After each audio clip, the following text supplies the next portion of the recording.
North team alert. Jail recreation హాల్లో తోలుబొమ్మలాట కార్యక్రమం నుండి 11 మంది ఖైదీలు తప్పించుకున్నారు. కంట్రోల్ రూమ్ కి ఇన్ఫార్మ్ చేయండి. సార్, పారిపోయిన ఖైదీలు ఊరి బయట ఉన్న క్వారీ వైపు వెళ్ళినట్టు ఇన్ఫర్మేషన్ వచ్చింది సార్. జైలర్ ధర్మ ఎక్కడున్నారు?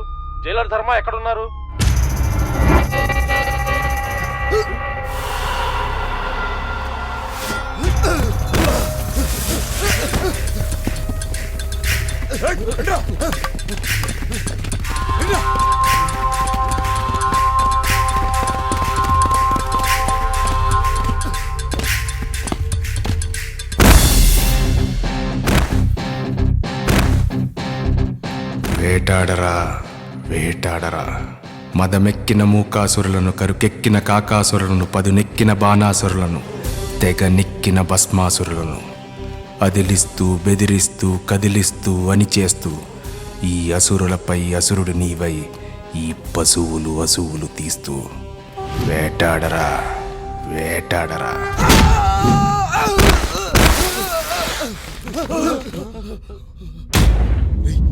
జైలర్ రా.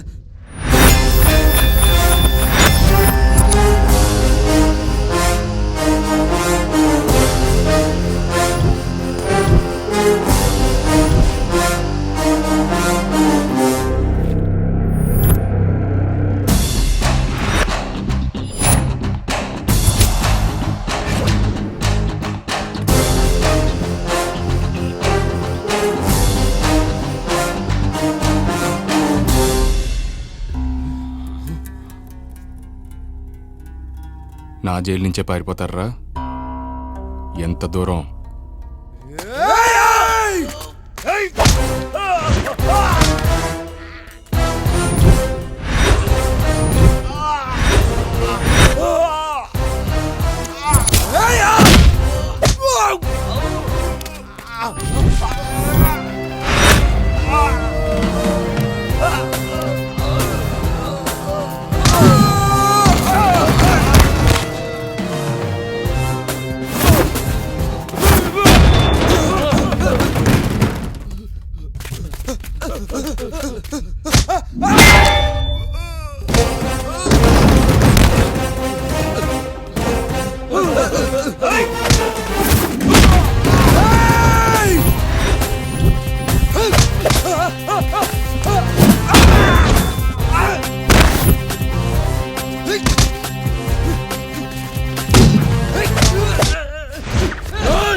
వాళ్ళని దించండి. లే నూరా, లే దిగో.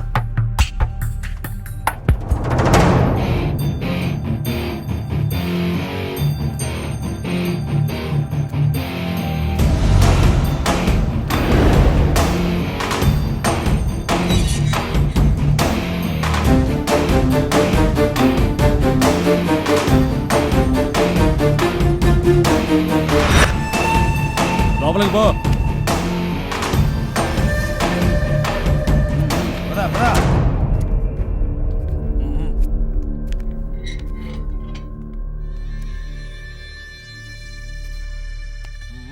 పద.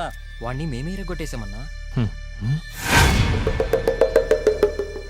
చార్లీ వీడి జైలుకి వచ్చాడంటే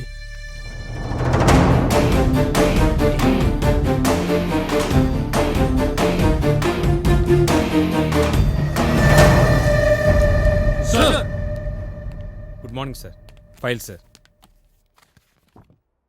ఇతని పేరు ప్రభాకర్, సీతాపురం దొమ్మి కేసులో లీడర్, 5 సంవత్సరాల సెంటెన్స్. ఇతను బి బ్లాక్లో వేయండి. ఇతని పేరు Sambadu, rowdy sheeter, MLA Kantharao మీద మర్డర్ అటెంప్ట్ కేసు, 3 సంవత్సరాల సెంటెన్స్. ఏ బ్లాక్?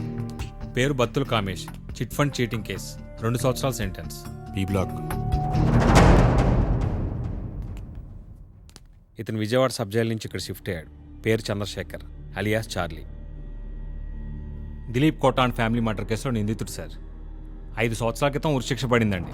ప్రెసిడెంట్ దగ్గర క్షమాభిక్షకు పిటిషన్ పెట్టాడు. ఆ పిటిషన్ ఇంకా పెండింగ్లోనే ఉంది సార్. పాపం చేసి శిక్ష పడ్డాక కూడా ఈ సిస్టంలో 5 సంవత్సరాలు బతికే ఉన్నావు. అదే చాలా ఎక్కువ. క్షమాభిక్ష మనుషులకు రా, నీకు కాదు. నేను చావును, బ్రతుకుతాను. బతకనివ్వని వాడికి బతికే హక్కు లేదు. మాధవా సార్. ఇన్ సపరేట్గా డి బ్లాక్లో వేయండి. Okay sir. మీరు ఇక్కడికి రాకముందు బయట ఎలా ఉన్నా ఏం చేసినా నాకు అనవసరం. కానీ ఒక్కసారి లోపలికి వచ్చిన తర్వాత పద్ధతి ఒక పద్ధతి కనిపించాలి. మాధవా సార్. పదండి పదండి పదండి.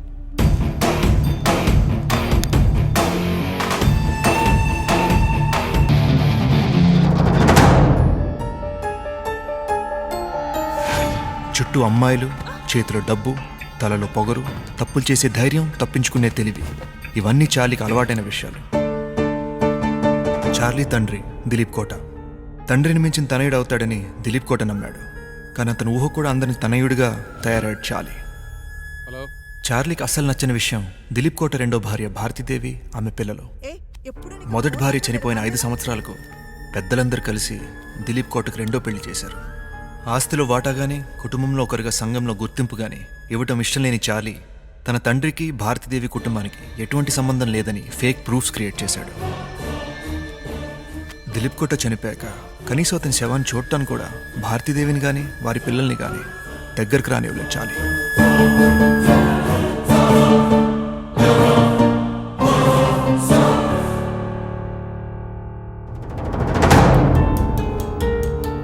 అది తట్టుకోలేక వాళ్ళు చార్లీపై లీగల్గా పోరాటం మొదలుపెట్టారు. ఆస్తిలో చార్లీతో పాటు భారతీదేవి పిల్లలు కూడా హక్కుందని, వారు దిలీప్ కోట పిల్లలే అని కోర్టు తీర్పిచ్చింది.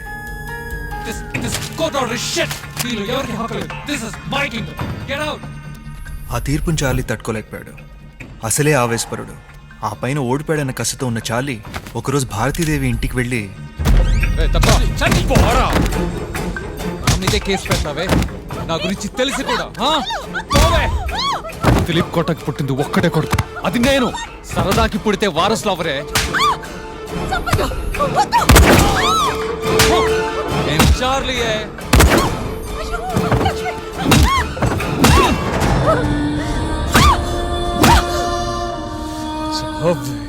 ఊరి చివర ఉండాల్సిన చెత్తని ఇంటి మధ్యలో ఎందుకు పెట్టుకుంటానే?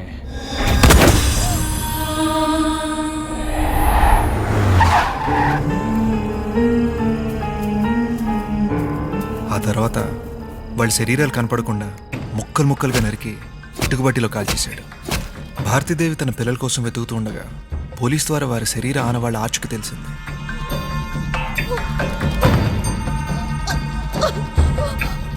ఆ కుటుంబం ఊచుకోతకు సంబంధించిన వార్త విని జనమంతా షాక్ అయ్యారు. పోలీస్ చార్లీ మీద కేసు ఫైల్ చేశారు. అతన్ని అరెస్ట్ చేసి కోర్టుకు తరలించారు. వాదోపవాదాలు విన్న తర్వాత సాక్ష్యాలను పరిశీలించాక చంద్రశేఖర్ అలియాస్ చార్లీని ముద్దాయిగా కోర్టు నమ్ముతుంది. తన సొంత కుటుంబ సభ్యులైన మమత, లక్ష్మి, పవన్, రాజేశ్వరమ్మలను అతి కిరాతకంగా చంపిన చార్లీ ఈ సమాజానికి చెడు సంకేతాలను అందిస్తున్నారు. కనుక ఐపీసీ 302, 303 సెక్షన్ల ప్రకారం రేరెస్ట్ ఆఫ్ ది రేర్ కేసుగా దీన్ని పరిగణిస్తూ కోర్టు చార్లీకి ఉరిశిక్ష విధించడమైనది.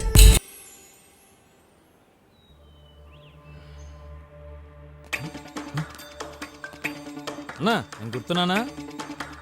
5 ఏళ్ల క్రితం నీ షోరూంలో దొంగతనానికి వస్తే నా కాళ్ళు ఎరగొట్టావు. పాండు నన్నా. నా డైమండ్స్ కావాల్సి వచ్చాయా? ఇంకో 4 కేసుల్లో ఇరికించి లోపలేమని మన ఎస్ఐ చెప్పండి. అవునన్నా, నువ్వు ఎక్కడున్నావు? మరి అక్కడ నీ డైమండ్స్ని ఎవరు కాపాడతారో? ఓ పని చేద్దాం, ఆ డైమండ్స్ ఎక్కడున్నా చెప్తే బయటికి వెళ్ళక నేనన్నా బాగుపడతా. నిన్నెలాగూ ఊరి తీసేస్తున్నారు కదా. పదా పదా పదా.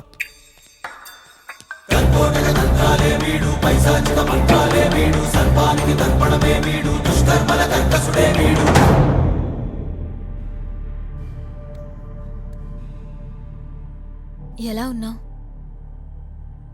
ప్రెసిడెంట్ దగ్గర నీ ఊరికి సంబంధించిన క్షమాభిక్ష పిటిషన్ ఫైల్ మూవ్ అయింది.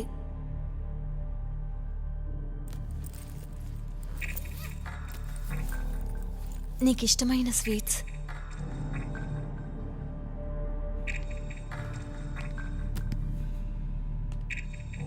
అన్నా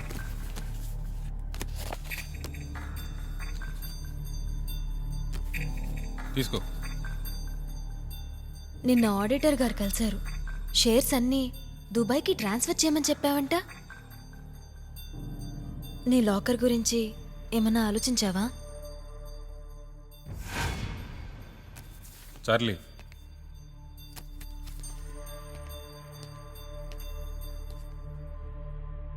మాట్లాడవా? దుబాయ్ రవిగాడికి ఫోన్ చేయి. త్వరలో దుబాయ్కి వెళ్తున్నావు.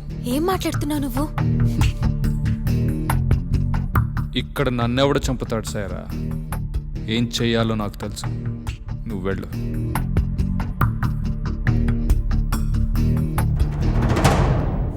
చెప్పు చార్లీ. ఇక్కడ నుండి నేను బయటపడాలంటే నువ్వు ఒక్కడికి బెయిల్ అరేంజ్ చేయాలి.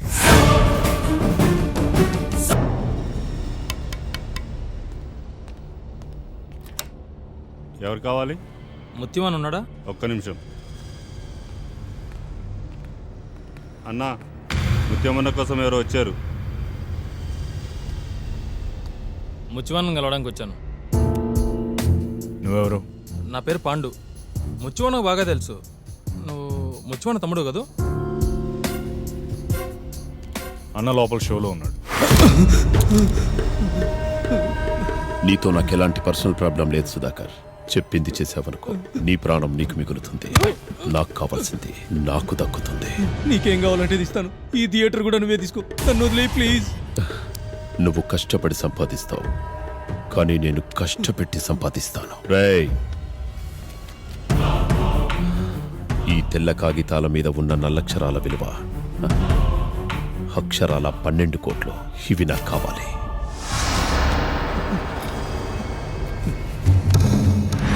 అరుపులు వినపడకుండా చంపేయండి, బాడీ కనపడకుండా కాల్చేయండి. నమస్తే అన్నా. పాండు, ఎలా ఉన్నావు? జైలు నుండి ఎప్పుడు వచ్చావు? నిన్నే వచ్చానన్నా. నువ్వు ముంబై నుంచి వచ్చావని తెలిసింది. సెంటర్లో మన వాళ్ళు అడిగితే ఇక్కడ ఉన్నావని చెప్పారు. అవునన్నా, నువ్వేంటి ఇక్కడ? ఈ థియేటర్ ఓనర్ ఒక సెటిల్మెంట్ కోసం నన్ను పిలిపించాడ్రా. వాడి థియేటర్ను నేను సెటిల్ చేసుకున్నాను. బాగుందన్నా, మంచి సెంటర్, మంచి స్థలం.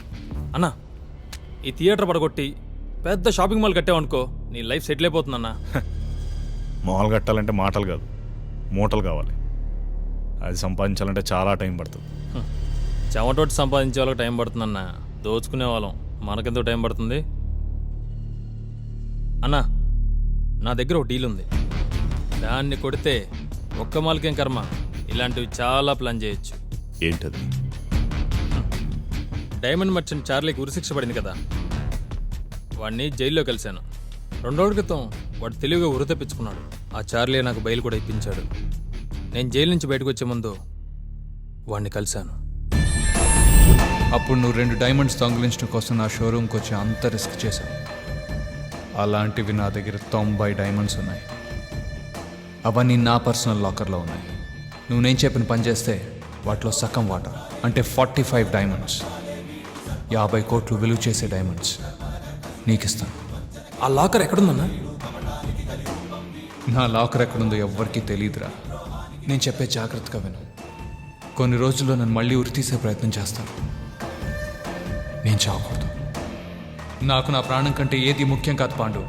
ఏదైనా చెయ్యి, ఎలాగైనా చెయ్యి. నేను మాత్రం బ్రతకాలి.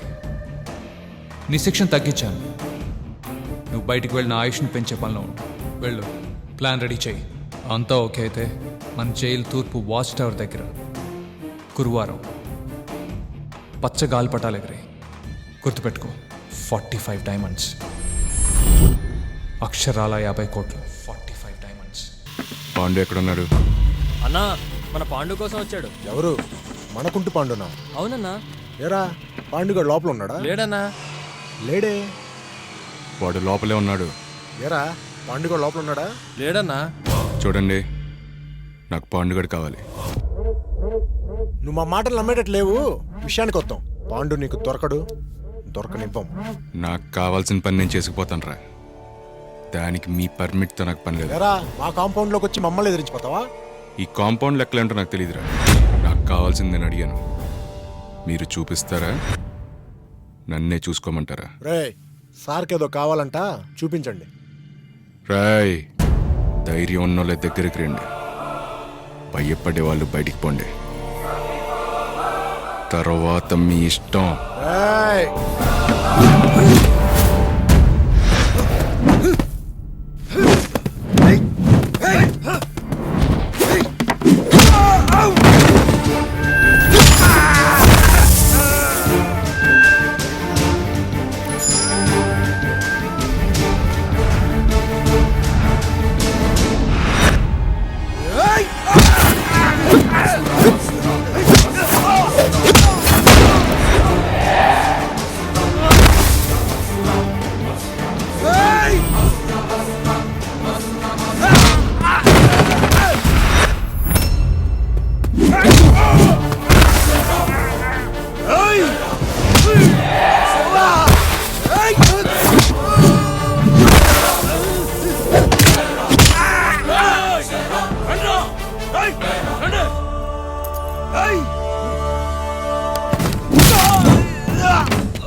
పాండుగాడు ఎక్కడున్నాడు? వాడికి నీకేంటి సంబంధం? ఆడు ఇక్కడ మందు పార్టీలోకి వచ్చినప్పుడు పరిచయం. ఆడి గురించి మాకు ఇంకేం తెలీదు. వాడెక్కడున్నాడు? గొడవలో దాక్కున్నాడు.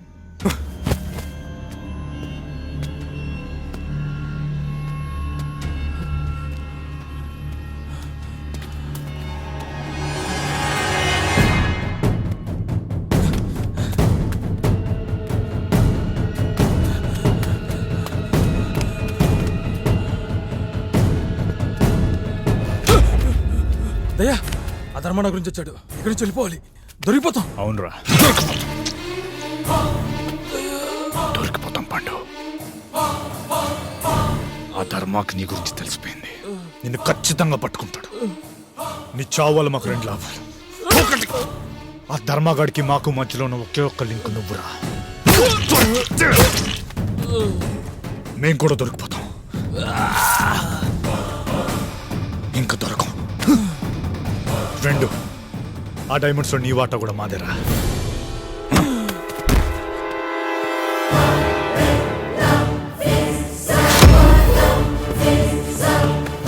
పాండు, పాండు, పాండులే, పాండు, పాండు.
త్వరగా వచ్చేయండి, నేను వాళ్ళని చూసుకుంటాను. నువ్వు వీళ్ళు తీసుకెళ్ళిపో త్వరగా.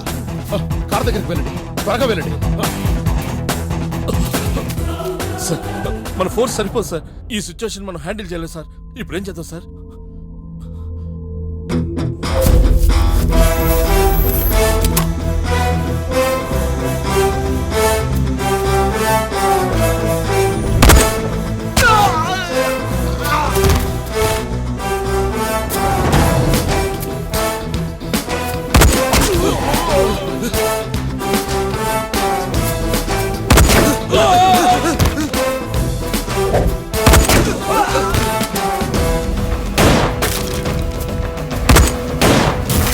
పదండ్రా.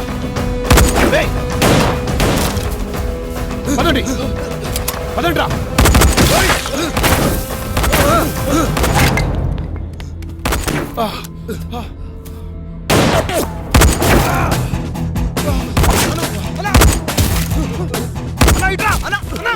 నువ్వు చాలని తీసుకొని జాగ్రత్తగా బండి దగ్గరికి వెళ్ళు, నేను వచ్చేస్తాను. పదండ్రా.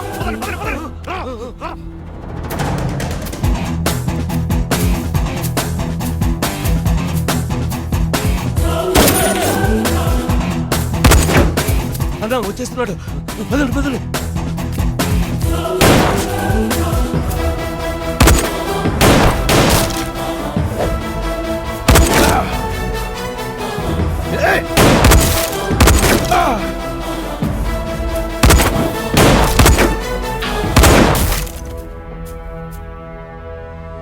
రేయ్,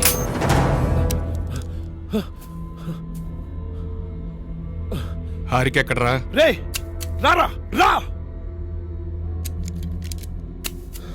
రారా.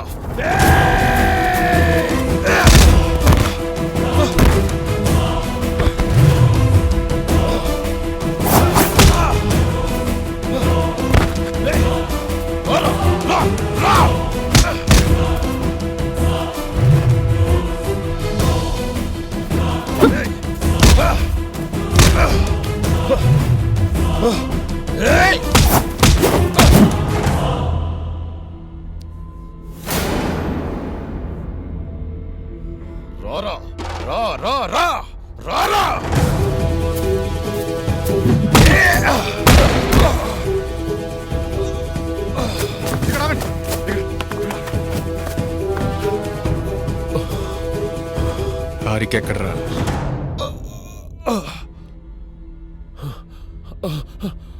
హారిక ఎక్కడా? రామాపురం సంధ్య థియేటర్.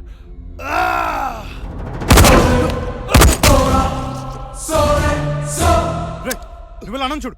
ఓకే అన్న.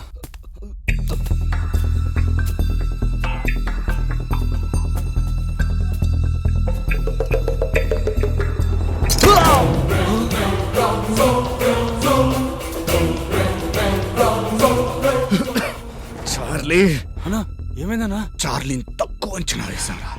చార్లీని నేను అక్కడ లేపేస్తాను. వాడి వాటా కూడా మనదే. నేను కూడా సెటిల్ అవ్వాలి కదా.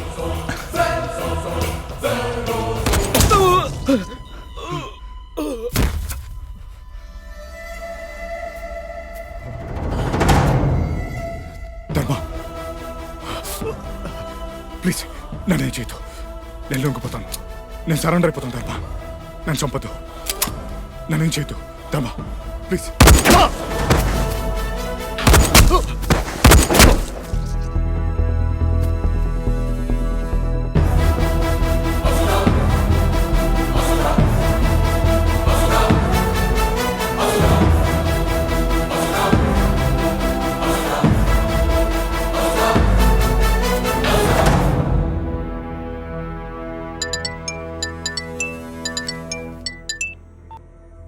Hello sir. Hello Sitaram, what's going on?